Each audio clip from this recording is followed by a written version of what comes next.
Praise the Lord. आप सभी का मैं यीशु मसीह के नाम में स्वागत करता हूं। और आज के इस सुंदर दिन में परमेश्वर पिता ने हमारी सहायता की, मदद की कि हम इस दिन को देख सके।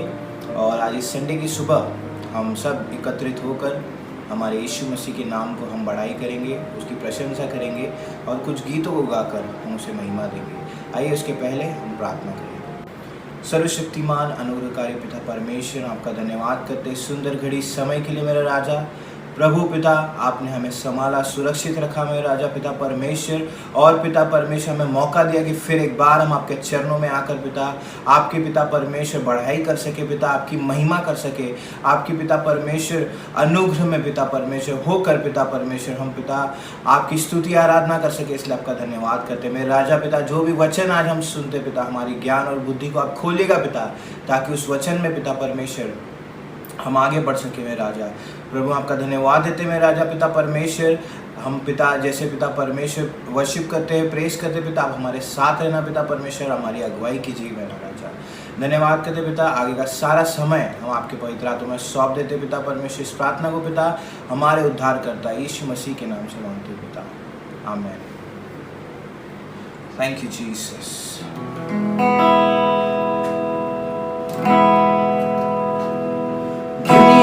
कोने कोने में गूंज रहा यीशु का नाम। दुनिया के कोने कोने में गूंज रहा यीशु का नाम। कैसा प्यारा यीशु का नाम, दुनिया में हालेलुया। कैसा प्यारा यीशु का नाम, दुनिया में हालेलुया। इंडिया के कोने कोने में गूंज रहा यीशु का नाम। इंडिया के कोने कोने में गूंज रहा यीशु का नाम। कैसा प्यारा यीशु का नाम, इंडिया में हालेलुया। कैसा प्यारा यीशु का नाम, इंडिया में हालेलुया। मुंबई के कोने कोने में गूंज रहा यीशु का नाम। मुंबई के कोने कोने में गूंज रहा यीशु का नाम। कैसा प्यारा यीशु का नाम, मुंबई में हालेलुया। कैसा प्यारा यीशु का नाम, मुंबई में हालेलुया। कैसा प्यारा यीशु का नाम, दुनिया में हालेलुया। कैसा प्यारा यीशु का नाम, भारत में हालेलुया। तू अवर्णित है, तू सुंदर है, मेरा पहला पहला प्यार है। तू अवर्णित है, तू सुंदर है, मेरा पहला पहला प्यार है। तेरी स्तुति प्रशंसा हो, तेरी हर पल महिमा हो। तेरी स्तुति प्रशंसा हो, तेरी हर पल महिमा हो। तू अवर्णित है, तू सुंदर है, मेरा पहला पहला प्यार है। तू अवर्णित है, तू सुंदर है, मेरा पहला पहला प्यार है। तेरी स्तुति प्रशंसा हो, तेरी हर पल महिमा हो। मेरी निराशाओं में मेरी आशा बना तू, मेरी खामोशियों को समझा तूने प्रभु। मेरी निराशाओं में मेरी आशा बना तू, मेरी खामोशियों को समझा तूने यीशु। तू अवर्णित है, तू सुंदर है, मेरा पहला पहला प्यार है। तू अवर्णित है, तू सुंदर है, मेरा मेरा पहला पहला प्यार है। तेरी स्तुति प्रशंसा हो, हर पल महिमा हो। तेरी स्तुति प्रशंसा हो, तेरी हर पल महिमा हो। दिल की गहराइयों में बसता तू ही प्रभु, तेरी इच्छाओं को मैं पूरा करता चलूं।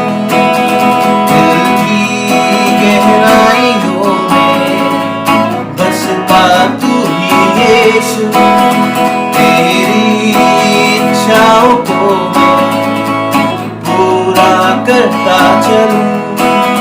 तू अवर्णित है, तू सुंदर है, मेरा पहला पहला प्यार है। तू अवर्णित है, तू सुंदर है, मेरा पहला पहला प्यार है। तेरी स्तुति प्रशंसा हो, तेरी हर पल महिमा हो। तेरी स्तुति प्रशंसा हो, तेरी हर पल महिमा हो। Thank you Jesus. धन्यवाद यीशु राजा, धन्यवाद मेरे प्रभु। Thank you Lord. टूट कर बिखरने न देगा मुझे यीशु मसीह का प्यार, जिसने अकेला न छोड़ा मुझे।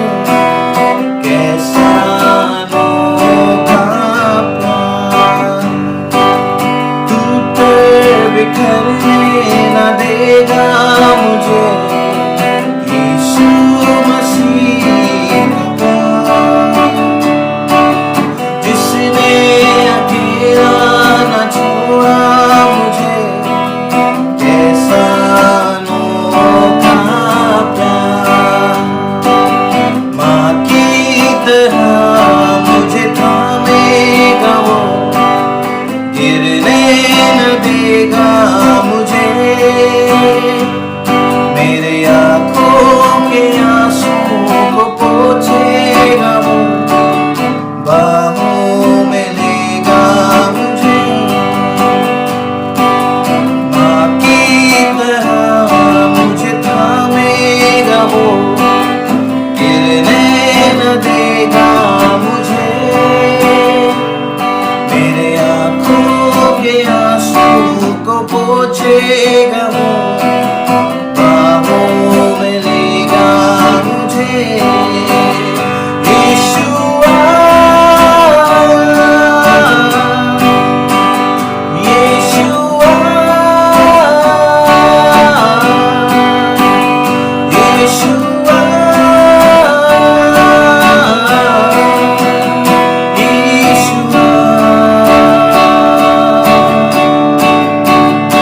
यीशुआ,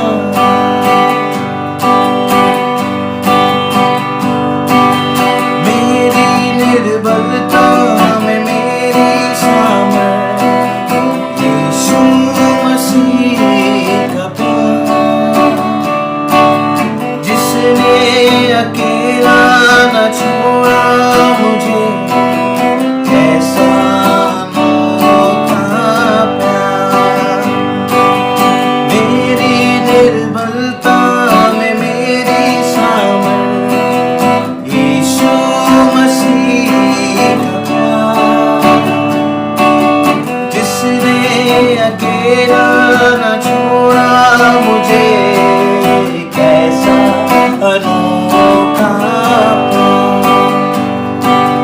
माँ की तरह मुझे थामेगा वो, गिरने न देगा मुझे। मेरे आँखों के आंसू को पोंछेगा वो, बाहों में लेगा मुझे।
You Lord, thank you Jesus, thank you father. धन्यवाद धन्यवाद धन्यवाद स्वर्गीय राजा पिता परमेश्वर, आपका धन्यवाद करते पिता इस सुंदर घड़ी समय के लिए पिता।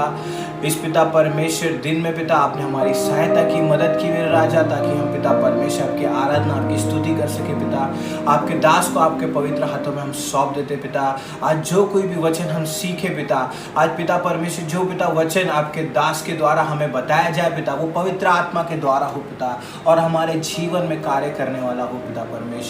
हम धन्यवाद करते मेरा राजा पिता। आगे का सारा समय हम आपके पवित्र हाथों में सौंप देते पिता, और इस प्रार्थना को पिता हमारे उद्धार करता यीशु मसीह के नाम से मांगते पिता, amen. Mercies are new every morning, प्रति भोर को उसकी जो है दया नई होती है। और आज भी परमेश्वर ने अपनी दया और करुणा और अनुग्रह के द्वारा जो है प्रभु ने हम सभी को जीवित, सुरक्षित और आशीषित रखा है। इसके लिए प्रभु के नाम को हम धन्यवाद करते हैं। हाँ मेरे प्रियो, आज इस रविवार के सुबह हम सभी लोग सौभाग्य है कि हम लोग एक नया दिन देख पाए। ना किसी ने बहुत अच्छी बात कही कि पैसा सस्ता हो गया है और जिंदगी या महंगी हो गई है। सही बात है ना। आज के इस तारीख पर जो है मनुष्य के पास बहुत सारा धन दौलत है, लेकिन वो अपनी जान को बचा नहीं पा रहा है ना। पूरे विश्व भर में, यूएस से लेकर जो है पूरे दुनिया में ट्रकों में भर भर कर लाशों को लेके जा रहे हैं दफनाने के लिए। आज आपको और मुझे प्रभु को लाखों कोटि कोटि अरबों अरबों धन्यवाद करना है, क्योंकि परमेश्वर ने आपको और मुझे आज जीवित रखा है। We are alive today. सबसे बड़ी आशीष जो है आज हमारे लिए ये है कि हम जीवित हैं। दाऊद कहता है भजन संहिता में कि परमेश्वर जब मैं कब्र में चला जाऊंगा, मिट्टी तुझे धन्यवाद नहीं दे सकती है, मिट्टी तेरा स्तुतिगान नहीं कर सकती, मिट्टी तेरी जय जयकार नहीं कर सकती है। इसीलिए मेरे प्रियो, आज इस रविवार के सुबह परमेश्वर ने एक सुंदर सी आराधना हमें दी, और प्रभु चाहता है कि आप और मैं आज उसके वचनों पर हम मनन करें। एक बार एक पास्टर जो है नाई की दुकान पर जाता है अपने बालों को काटने के लिए, और जब वो बैठकर वहां पर अपने पवित्र शास्त्र बाइबल को पढ़ता है, नाई उससे पूछता है, सर ये कौन सी किताब है? वो कहता है ये परमेश्वर का जीवित वचन है। तब नाई उससे कहता है कि सर, इस दुनिया में परमेश्वर है ही नहीं।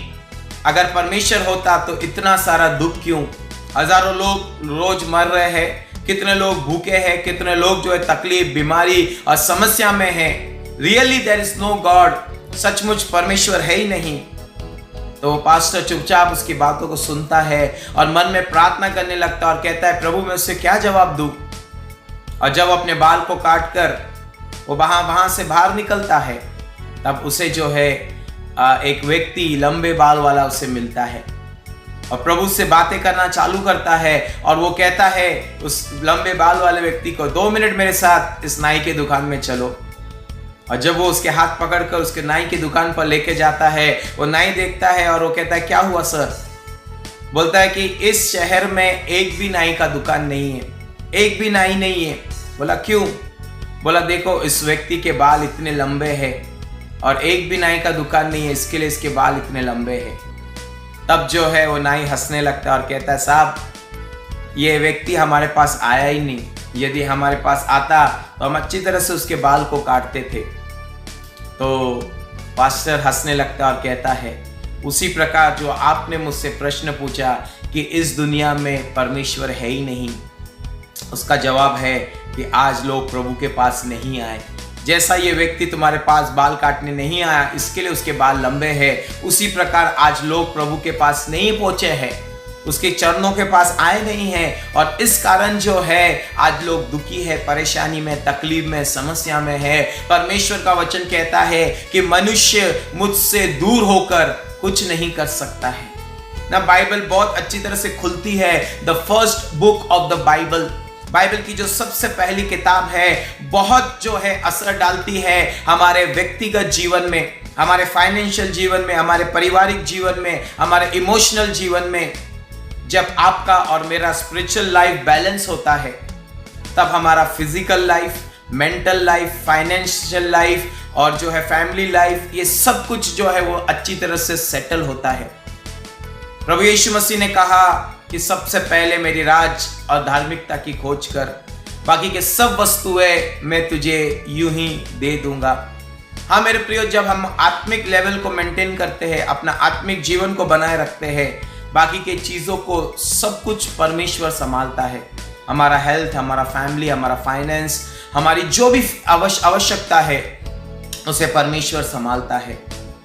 और आज भी परमेश्वर आपसे और मुझसे चाहता है हमारा पूरा मेन जो जीवन का केंद्र है वो let it be God and God alone, वो सिर्फ परमेश्वर रहे और सिर्फ परमेश्वर रहे ना। जब तक आदम और हवा परमेश्वर की आज्ञा में थे तब तक जो है सब कुछ अच्छी तरह से चल रहा था, अच्छा मौसम था, अच्छे भोजन को खाते थे, अच्छे अपने लाइफ को एंजॉय कर रहे थे और सारे प्राणियों का उन्होंने नाम रखा था और कोई भी चीज की उन्हें कमी नहीं थी। परमेश्वर ने उनको धार्मिकता के वस्त्र पहनाए थे।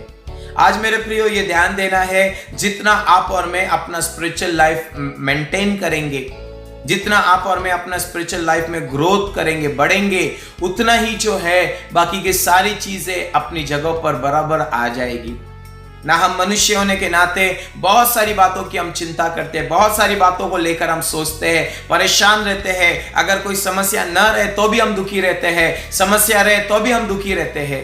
ये इंसान का स्वभाव है, ये इंसान का सोच है, ये इंसान का कैरेक्टर है। लेकिन परमेश्वर आज चाहता है कि हम अपना सारा बोझ उस पर डाल दें। फिलिपियंस में पौलुस कहता है कि किसी भी बात की चिंता मत करो, हर एक बातों में परमेश्वर को तुम धन्यवाद दो और आपकी विनंती, प्रार्थना, निवेदन के साथ परमेश्वर के समीप में उपस्थित किए जाए। हाँ मेरे प्रियो, जिस परमेश्वर ने एलिया की प्रार्थना सुनी, जिस परमेश्वर ने मूसा की प्रार्थना सुनी, जिस परमेश्वर ने डैनियल की प्रार्थना सुनी, जिस परमेश्वर ने पतरस की प्रार्थना सुनी और जिस परमेश्वर ने हमारे प्रभु यीशु मसीह की प्रार्थना सुनी, वो आज भी तैयार है आपकी और मेरी प्रार्थना को सुनने के लिए। जब तक आदम और हवा उस गार्डन ऑफ ईडन में थे, सब कुछ बहुत अच्छी तरह से चल रहा था।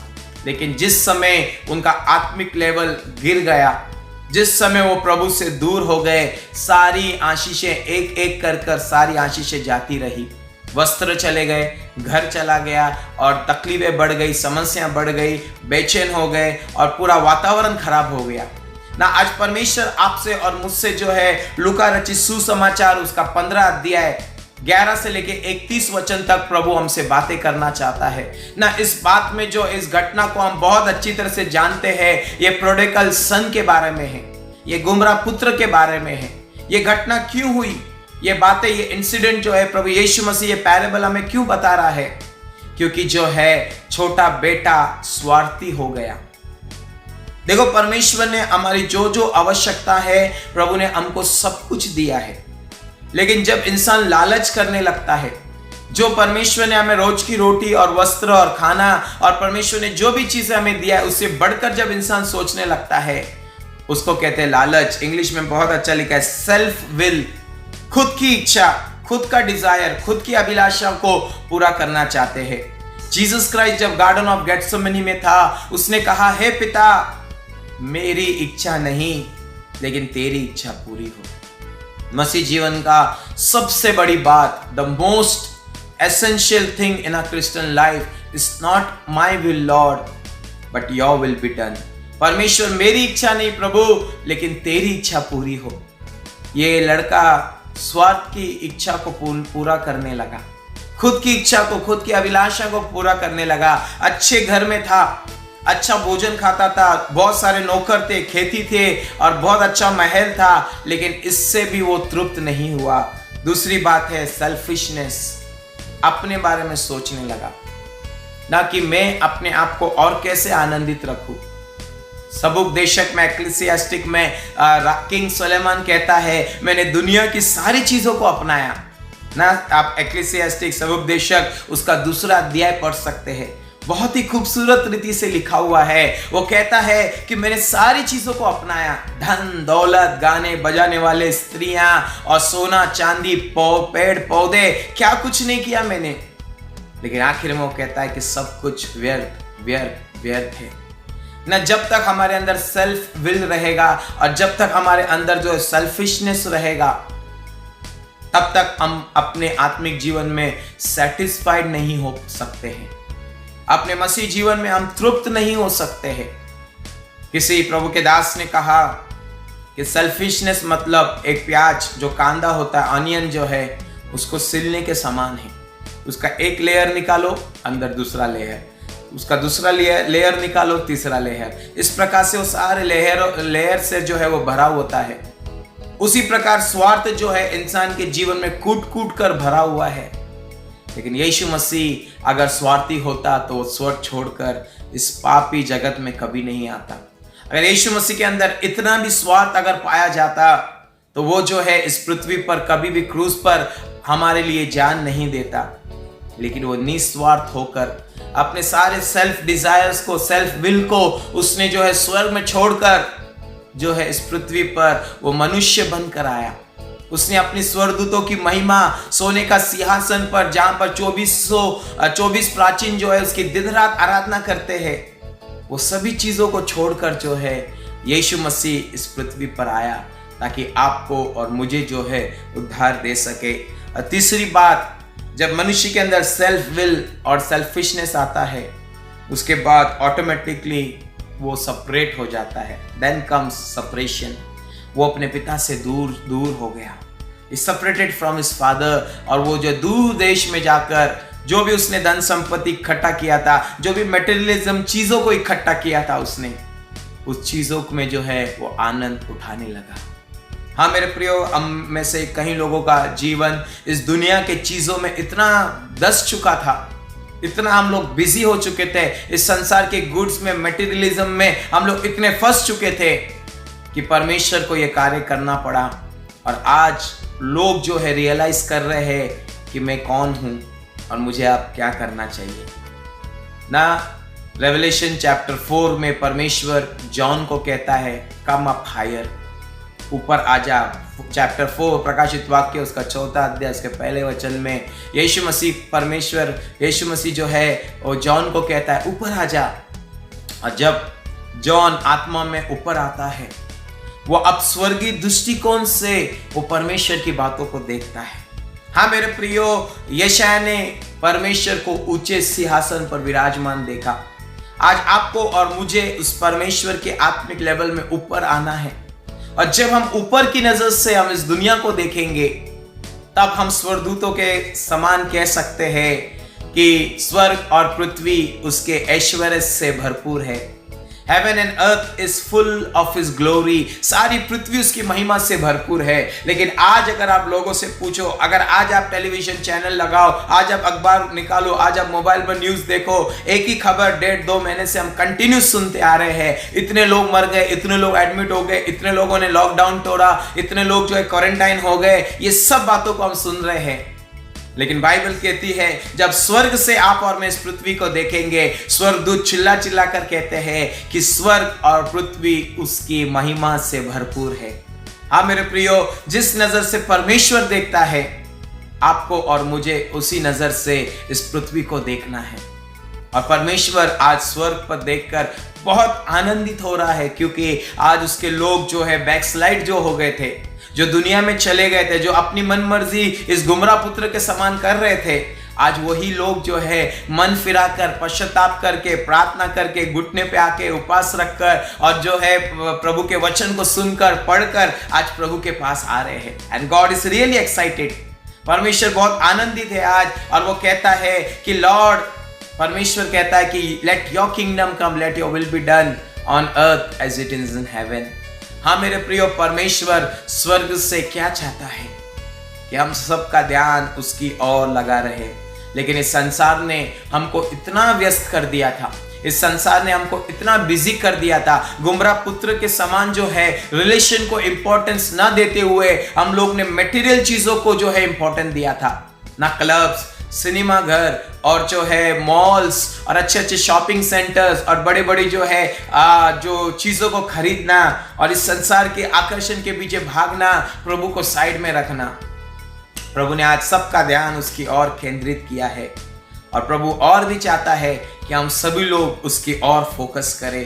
अगर प्रभु हमारे जीवन में नहीं है, हमारा जीवन अगर उससे सेपरेटेड है, हम बेचैन हो जाएंगे। और उसके जो है 13 वचन में लिखा हुआ है कि God separated from his father, वो अपने पिता से जो है वो अलग हो गया। मैं सारी एस जो है आपके सामने में लेकर आता हूँ। पहला एस जो था वो सेल्फ विल, दूसरा एस जो है वो सेल्फिशनेस, तीसरा एस जो है वो सेपरेशन है, वो अपने पिता से जो है सेपरेट हो गया। और चौथा एस जो है सेंसुअलिटी, वो अपनी जो है सेंस को खो बैठा ना। एक कोढ़ी व्यक्ति जो रहता है उसको आप कितना भी मारो, कितना भी हाथ को दबाओ, कितने भी उसको जो है चिमटा निकालो, उसको कोई फर्क नहीं पड़ता है। उसी प्रकार पाप ने जो है इस पुत्र को जो है, छोटे बेटे को जो है, उसका सेंस जो है वो खो गया। अपने में नहीं था मेरे प्रिय, वो he lost his sensibility, और जो है उसको लगा कि जो भी मैं कर रहा हूं वो सही कर रहा हूं। दुष्ट आत्मा ने उसके ऊपर प्रभुता करना चालू किया, उसकी सेल्फ इच्छा ने उसको दबा दिया, अपने पिता से उसको अलग कर दिया और वो सेंसलेस हो गया। जब भी मनुष्य सेंसलेस होता है वो दूर और दूर प्रभु से चला जाता है। जब भी इंसान सेंसलेस होता है वो सारे गलत कार्य को करने लगता है और उसको पता नहीं चलता है कि वो क्या कर रहा है, what he is doing। और उसके बाद जो है सबसे इंपॉर्टेंट पॉइंट आता है और वो है स्पिरिचुअल डिस्ट्रक्शन। आत्मिक तंगी आ गई ना, आत्मिक रीति से वो अपने पिता से दूर चला गया। स्पिरिचुअल जो है उसका डाउनफॉल हो गया, स्पिरिचुअल लॉस हो गया, आत्मिक रीति से उसका जो है बहुत बड़ा नुकसान हो गया। उसको क्या लगा कि मैंने इस मटेरियल चीज़ों को पाया है, मैंने मोबाइल और जो है लेटेस्ट टेक्नोलॉजी के जो है आईफोन और एंड्रॉयड फ़ोन, ये सब चीज़ों को मैंने पाया, अब मुझे प्रभु की क्या ज़रूरत है। लेकिन मेरे प्रियो, ये मटेरियलिस्टिक चीज़ें जो है ज़्यादा समय तक इसकी सहायता नहीं कर पाई और वो जो है अपने स्पिरिचुअल डिस्ट्रक्शन में आ गया। और स्पिरिचुअल डिस्ट्रक्शन का मतलब है कि आत्मिक रीति से पतन हो जाना। संसारिक चीज़ों के कारण आत्मिक संगति उसकी खत्म हो गई। और उसके बाद अगर हम पढ़ते हैं सेल्फ एम्बेसमेंट जो है, उसका खुद का जीवन में जो है उसको गिल्टी फील होने लगा, उसको दोष फील होने लगा। उसके जब तक उसके पास धन संपत्ति था, उसके दोस्त उसके साथ जो है मक्की के समान घेरे हुए थे, लेकिन जब धन संपत्ति खत्म हो गई, बाइबल कहती है सब दोस्त उसको छोड़कर चले गए ना। मेरे प्रियो, कितनी बड़ी गिरावट उसकी हो गई। और उसके बाद वो स्टार्वेशन में आ गया। स्टार्वेशन का मतलब है भूखमारी में आ गया। He was starving spiritually, he was starving physically. वो आत्मिक रीति से भी जो है वो भूखा था, क्योंकि उसका पिता के साथ उसका संबंध टूट गया था। हेवनली फादर के साथ उसका रिश्ता खत्म हो गया था और सुअरों के बीच में जो है वो रहने लगा। जो फलियां सुअरों को दिया जाता था, वो चाहता था वो खाए, उससे वो पेट भरे, लेकिन वो भी उससे नहीं मिलता था। हाँ मेरे प्रियो, पाप इतना भयंकर चीज है। ये सारे एस हमारे जीवन में लेकर आता है। सेल्फ विल लेकर आता है, सेल्फिशनेस लेकर आता है, सेपरेशन लेकर आता है, और जो है अपनी सेंसिबिलिटी को हम खो बैठते हैं। उसके बाद स्पिरिचुअल डिस्ट्रक्शन होता है, उसके बाद एम्बेसमेंट हो जाता है, उसके बाद जो है स्टार्वेशन आता है। ये सारे लेवल एक एक गिरावट गिरावट गिरावट और नीचे की ओर मनुष्य को लेकर आता है और इंसान का पतन हो जाता है। लेकिन बहुत अच्छी बात लिखी है कि जब भी ऐसी बातें हमारे जीवन में होती है, जब भी हम लोग बैंक करप्ट हो जाते हैं, जब भी हमारे जीवन में स्पिरिचुअल लॉस हो जाता है, जब भी जो हमारे जीवन में डिससैटिस्फैक्शन आता है, जब भी जो है हमारे जीवन में जो है सिंस ऑफ यूथ, जवानी के पाप आते हैं, सेल्फ विल आता है, सेल्फ सेंटर्ड लाइफ आता है, हमारा जीवन जो है नीचे की ओर बढ़ता है। ऐसे मानो कि एक प्लेन जो है 37,000 किलोमीटर उड़ रहा है और अचानक उसके चारों इंजन फेल हो जाते हैं। क्या होगा उस प्लेन का ना? जितनी रफ्तार से वो ऊपर गया है उतनी रफ्तार से वो नीचे आएगा। और उसी प्रकार ये हाल जो है ये गुमराह पुत्र का हो गया। But nevertheless God is a God of grace, God is a God of compassion, God is a God of mercy. God, परमेश्वर का वचन कहता है कि उसका क्रोध क्षण भर का है, लेकिन उसकी दया हमेशा के लिए है। और ये व्यक्ति रियलाइज करने लगता है। हमने सारे एस को देखा है, अब हम आर को देखेंगे।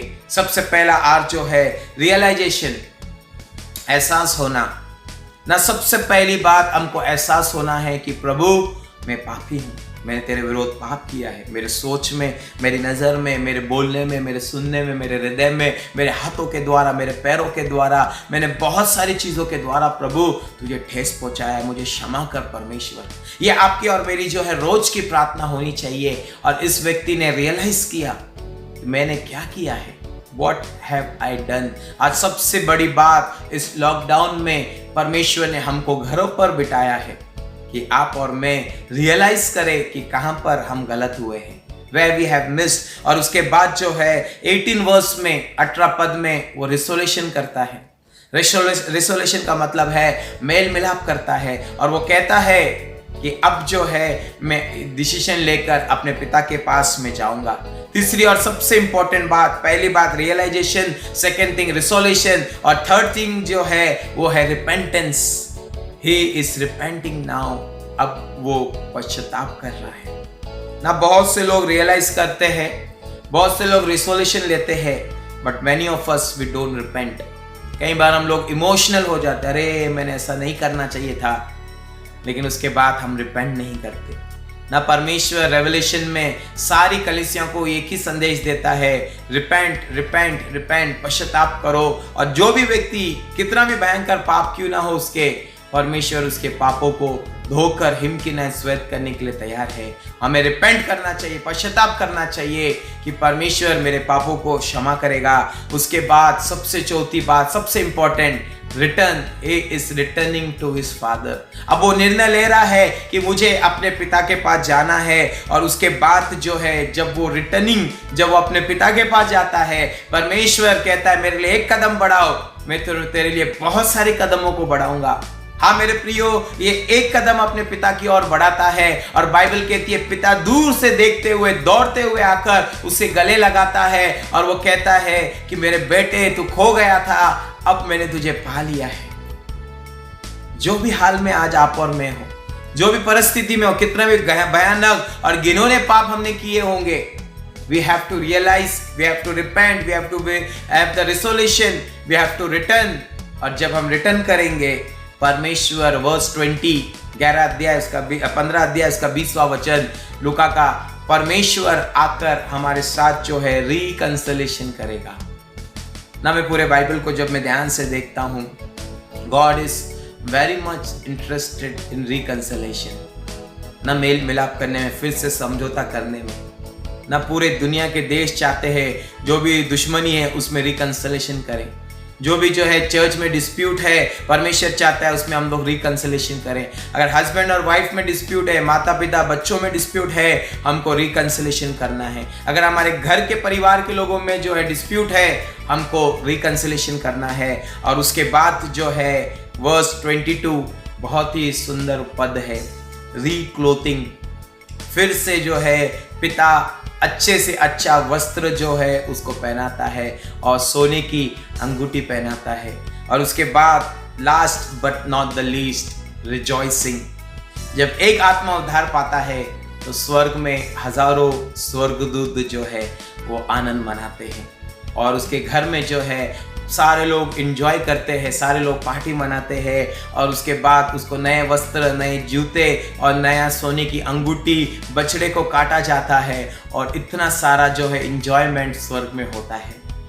बाइबल कहती है जब एक आत्मा उद्धार पाता है तो स्वर्ग में जो है हजारों स्वर्गदूत जो है आनंद मनाते हैं ना। आज भी मेरे प्रियो परमेश्वर आपसे और मुझसे और जितने भी लोग आज प्रभु का वचन सुन रहे हैं, यदि आप प्रभु से दूर हो गए, आपने संगति छोड़ दिया, आपको प्रार्थना, बाइबल वचन का आपको मन नहीं लगता है, परमेश्वर आज भी तैयार है अपनी बाहों को खोले हुए, और वो आपसे और मुझसे जो है रिकंसिलिएशन करना चाहता है। वो कहता है यशायाह की किताब में उसका पहला अध्याय 18 वचन में कि आओ हम आपस में मेल मिलाप करें, आओ हम आपस में जो है मेल मिलाप करें। तुम्हारे पाप चाहे लाल रंग के क्यों ना हो, मैं उसको धोकर हिम के नए श्वेत करूंगा। हाँ मेरे प्रियो, आज भी परमेश्वर तैयार है आपके और मेरे गुनाहों को क्षमा करने के लिए। और सबसे इंपॉर्टेंट बात जो आज हम लोग ने जो है इतने सारे एस हम लोग ने देखे, इतने सारे आर हम लोग ने देखे हैं, सबसे लास्ट आर जो है वो रोमन्स की किताब उसका 5वां अध्याय। ना book of Romans, epistle of Roman, बहुत ही सुंदर जो है परमेश्वर रिकंसिलेशन करना चाहता है। रोमन्स 5 उसका 1 से लेकर 18 तक उसमें जो बातें लिखी है मैं आज आप लोगों के सामने लाना चाहूंगा। सबसे पहले जब रिकंसिलेशन हो जाता है, रिजॉइसिंग होने के बाद उस घर के अंदर पीस आ जाता है। There is access to peace। उस घर में शांति आती है, वो शांति आती है जो हमें दुनिया नहीं दे सकती है। उसके बाद जो है वो घर में आनंद आता है। The house is filled with a joy। वहां पर निराशा नहीं होगी, वहां पे हताश नहीं होगा, जहां वहां पर एक दूसरे के तनाव को लेकर नहीं बैठेंगे, लेकिन they will be rejoicing in the house। उसके बाद जो है ग्लोरी इन ट्रायल्स, अगर सताव आए तो उसमें भी प्रभु की महिमा प्रकट होगी। Patience, hope and love.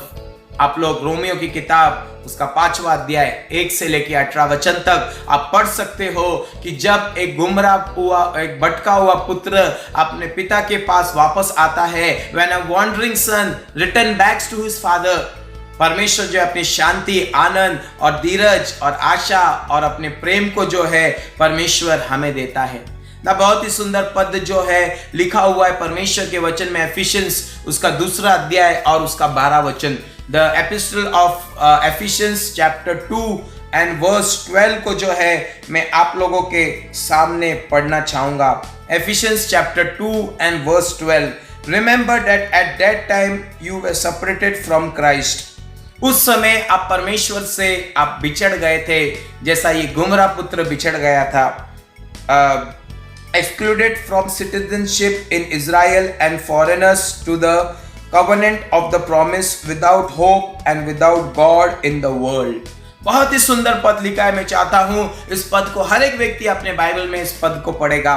Ephesians chapter 2 and verse 12 यहाँ पर लिखा हुआ है, हम पिता के बिना इस पृथ्वी पर हम जी रहे थे, जैसा ये गुमराह पुत्र जी रहा था, और उसके बाद हमारा सिटीजनशिप हम लोग ने खो दिया था, हमारी नागरिकता को हम लोग ने खो दिया था। लेकिन क्या हुआ, जीसस ने क्रॉस के द्वारा यहूदी और अन्य जाति को जो बिछड़ गए थे, परमेश्वर ने क्रॉस के द्वारा जो है हमारा रिकंसिलेशन कराया, पिता के साथ मेल मिलाप कराया और हमारे पापों को अपने लहू से धोकर शुद्ध किया और हमें एक नया जीवन दिया। हाँ मेरे प्रियो, आज इस पृथ्वी की हालत जो है बहुत बिगड़ चुकी है। सारे देशों ने अपने हाथ को ऊपर कर लिया है और किसी को कुछ पता नहीं है क्या हो रहा है। ये पृथ्वी जो है गुमराह हो गई है और स्वर्गीय पिता चाहता है कि हम सभी लोग उसके पास वापस आ जाएं, रिपेंट करें, रियलाइज करें, पश्चाताप करें, रिटर्न हो जाएं, रिकंसिलेशन करें और अपने पिता से हम फिर से मिले। और प्रभु के लिए जब आप एक कदम बढ़ाओगे, वो आपके लिए हजारों कदम को बढ़ाएगा। उसने कहा मेरे निकट आओ, मैं तुम्हारे निकट आएगा। आइए अपनी आंखों को बंद करेंगे और हम प्रार्थना करेंगे, प्रभु आज मैं तेरे निकट आना चाहता हूँ। आज मैं परमेश्वर पिता इस सुअरों का जीवन को छोड़कर, पाप का जीवन छोड़कर, गंदगी का जीवन छोड़कर अपने पिता के घर में मैं फिर से जाना चाहता हूँ। प्रभु अपने पिता के साथ संगति करना चाहता हूँ, अपने पिता की हुजूरगी में रहना चाहता हूँ। और जब आप प्रकाशित वाक्य का 4 अध्याय पढ़ोगे, आपको आपका ध्यान इस पृथ्वी से हट जाएगा, क्योंकि स्वर्ग उसकी महिमा से भरपूर है। परमेश्वर ऊंचे सिंहासन पर विराजमान है। His face is shining like a radiant glory। 24 प्राचीन जो है उसकी आराधना कर रहे हैं और लाखों स्वर्गदूत जो है उसको धन्यवाद कर रहे हैं। और जब आप और मैं उस स्वर्गीय सिंहासन पर जाएंगे, स्वर्ग में जब हम सोने की सड़कों पर चलेंगे, आपका और मेरा जीवन जो है महिमा से और महिमा से भरते जाएगा। ये जीवन थोड़े समय का है मेरे प्रियो, और कब खत्म होगा हमें पता नहीं है। तो इससे परमेश्वर चाहता है ये छोटे लाइफ टाइम पर हम लोग अपना एक स्ट्रॉन्ग रिलेशनशिप प्रभु के साथ बनाएं। आइए अपनी आंखों को बंद करेंगे और हम प्रभु से प्रार्थना करेंगे। स्वर्गीय पिता, मैं धन्यवाद करता हूँ प्रभु, आज जितने कानों ने तेरे वचन को सुना है प्रभु, हम विश्वास करते हैं प्रभु कि ये वचन उनके जीवन में प्रभु कार्य कर रहा है प्रभु, उनके हृदय, उनके मनों को बदल रहा है प्रभु, जवानों को परिवर्तित कर रहा है मेरे पिता, लोगों को हर प्रकार के पापों से बाहर निकाल रहा है प्रभु। ये वचन जो है मेरे पिता आत्मिक जीवनों में हलचल लेकर आ रहा है प्रभु। ये वचन जो है पिता दोधारी तलवार है मेरे पिता, बोलने वाले और सुनने वालों को दोनों को काटता है मेरे पिता। आज मैं प्रार्थना करता हूँ प्रभु, इस वचन के द्वारा पिता हर एक कान खुदावन जो तेरी वाणी को सुन रहे मेरे पिता, आज उनके हृदय के अंदर, परिवार के अंदर, बच्चों के अंदर, माता पिता के अंदर, उनकी कलीसियों के अंदर, उनके काम के क्षेत्र में, उनके व्यक्तिगत जीवन में, उनके हृदय में परमेश्वर परिवर्तन को लेकर आ प्रभु। मैं विश्वास करता हूं प्रभु, आज का वचन पिता सभी के लिए था खुदा, और ये वचन आज लोगों के जीवन को तब्दील कर देगा, बदल देगा, नया बनाएगा प्रभु। मैं प्रार्थना करता हूं हम सभी के ऊपर तू अनुग्रह कर पिता प्रभु। हम सभी लोग पश्चाताप करते राजा, स्वर्गीय पिता, हम सभी लोग रिपेंट करते और हम तेरे पास आते प्रभु। मैं प्रार्थना करता हूँ प्रभु, हर एक के घरों को, परिवार को तू सुरक्षित रख, तेरे लहू में कवर कर पिता। और जो कोई निर्बलता, तकलीफ, समस्या में है, अपनी चंगाई भरे हाथों को बढ़ाकर तू छू ले मेरे पिता प्रभु। तुझसे होगा, सब कुछ होगा पिता। ये वचन काफी है हमारे लिए। ये सारी प्रार्थना यीशु के नाम से मांगते हैं पिता, आमीन। अब हमारे पिता का प्रेम, यीशु मसीह का अनुग्रह और पवित्र आत्मा की सहभागिता, प्रभु यीशु मसीह के आगमन तक हम सभी के साथ हमेशा हमेशा होती रहे, आमीन। God bless you all. प्रभु सभी को आशीष करे। हम सभी लोग अपने घर में सुरक्षित रहे, और अगले हफ्ते हम फिर से प्रभु के वचन के साथ हम मिलेंगे। तब तक हम अपने आप का ख्याल रखिए। गॉड ब्लेस यू ऑल, आमीन।